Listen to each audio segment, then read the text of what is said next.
Giving a brief description real quick on chemical composition. Ethyl and ethane are only 1 and 2 carbons long in their chain. The longer the chain gets, the more hydrocarbon fuels that we create. Propane and butane, a more common fuel that you know of, is 3 and 4 carbons long. Pentane and hexane are the beginning stages to gasoline. The longer the carbon chain is, the longer it's going to take to burn this fuel, and the least efficient it'll burn.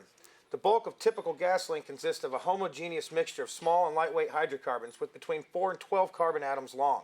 So a C4H10 or a C12H26, anything inside that carbon chain is gasoline. And then we all know water, H2O. The process at which our fuel works is through thermal catalytic cracking. We'll be breaking down the longer chains of carbon, which are also a part of this stabilized gasoline molecule here, that's only 10 carbons long. If we were to break it down, we'll be breaking it down into these, which we described earlier as butane and propane. Now, when we break down water, that will attract the hydrogen molecules onto the end of it to stabilize the bonds. Okay, to give a description of the actual mower itself, we've obviously removed the original carburetor because a carburetor's job is to vaporize fuel. The old fuel line that used to go to the carburetor that comes off the bottom of the tank, which would draw liquid, is now our intake for the fuel box. That will allow air bubbles to come into the fuel and agitate it so that we can create a better vapor. The fuel line now, we have tapped into the top of the fuel box, and in order to pull that fuel vapor out and run it into the opposite direction of the exhaust.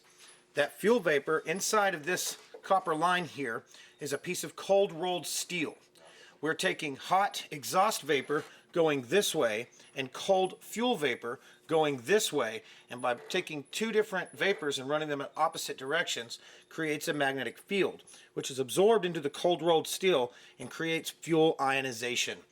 We are then going to be pulling the thermal catalytic cracked fuel through this fuel line here and into an intake here to draw a vacuum whenever it is trying to draw its air through here. So the engine still requires the oxygen to burn, and its fuel coming in here. So we basically made ourselves a very simplified carburetor. And this knob here is our air fuel mixture knob. The purpose of running the fuel in this direction through the exhaust pipe like this is to achieve the thermal catalytic cracking.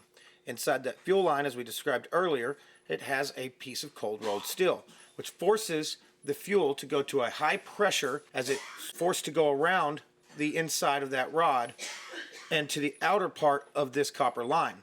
And then the heat from the exhaust itself will actually force high pressure and high temperature, which is what's necessary for thermal catalytic cracking.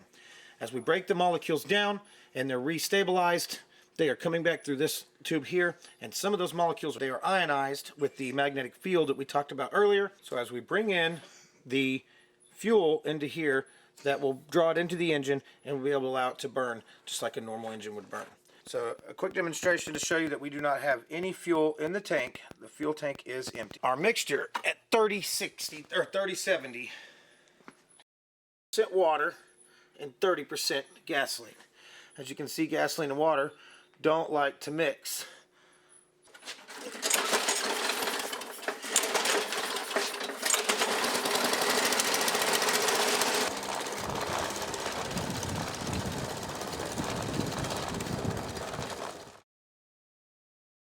So as you can tell, the water running lawnmower works really well. Don't forget that this idea of how we've made this work is an ancient idea. It's been around for over 100 years.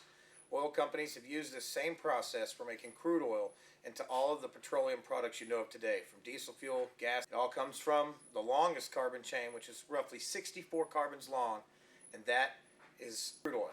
The process isn't a new process. It's just how we can modify an existing device to work more efficiently, achieve a less emissions lawnmower.